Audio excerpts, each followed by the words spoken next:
Innocent Palestinians are enduring a pain and tragedy that I cannot fathom. They have been born into a deeply complex region in society, and it is not right to treat their lives as expendable or as a solution to a problem. I can't say it's right to treat them the way we, the Jews, have been treated over and over. I have to, as a Jewish person, empathize with that. I hope that others can extend the same empathy to us. I was on stage about a year ago, and I mentioned Israel, apropos of nothing political, and I heard people gasp. It was more a knee-jerk reaction to hearing something scandalous, something we aren't supposed to mention. Like Voldemort.I, I want to make it perfectly clear that I do not conflate Hamas with Palestinian civilians. There are the people and the ruling policy. It seems like a straightforward idea to separate citizens from the people who are governing them. And yet, I find many do not extend this same pragmatic explanation about a separation of people and a ruling body when it comes to Israel and its citizens, and in many cases, Israel and any Jews. Anti-Semitism is very real and very tolerated. As a Jew, it can be nuanced and difficult to outwardly express yourself without having to compare, equivocate, and acknowledge how hard every other group has it, and in doing so, it invalidates our anger in the moment by distracting an audience from our initial, rightful outrage. In order to simplify a complex issue, people often make it about color, about white versus brown, which makes it easier to rally against Jews since, ignorantly, Jews are seen as white, or a monolith, or a race.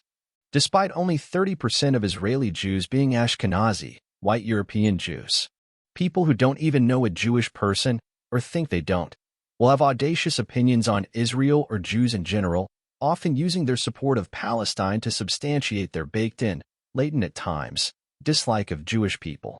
And their actions show it, especially in America. Why are people cheering for Jewish death? Why are they, specifically, singing, "From the river to the sea, Palestine will be free"? They will swear it isn't about a dislike of Jews, just Palestinian people's rights. But let's be honest, I don't see the average member of the liberal left getting as indignant when it's, say, Hindus murdering Muslims in India or Russia invading Ukraine. Where are those violent American college campus protests? I mean, sure, say enough anti-Jewish rhetoric and you might get canceled for a few years and then make a comeback when you direct Hacksaw Ridge. You may even get a few rants in before you eventually lose your deal with Adidas. But it takes a lot. The ever-present hum of anti-Semitism and ignorance is just something we are used to. The dislike of us is pervasive.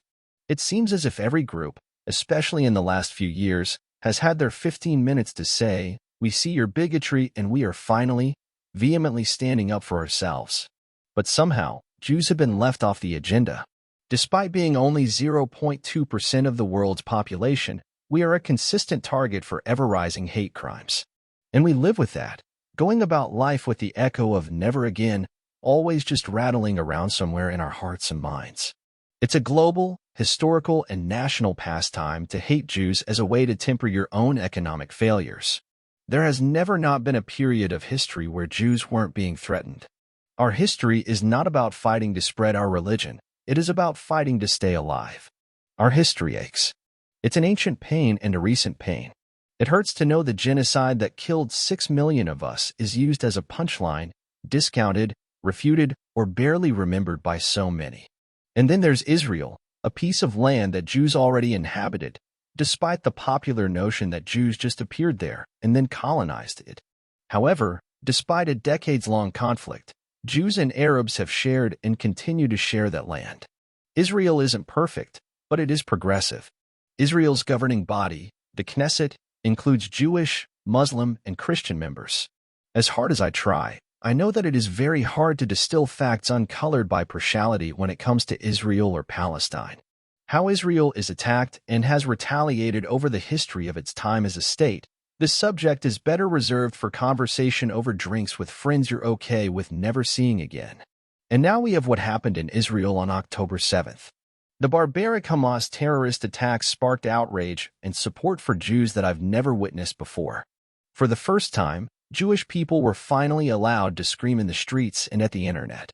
It was validating to finally exercise some righteous indignation, not on behalf of another group I was standing up for, but for myself and for other Jews who couldn't. And, shockingly, people were supporting me and those being vocal like me.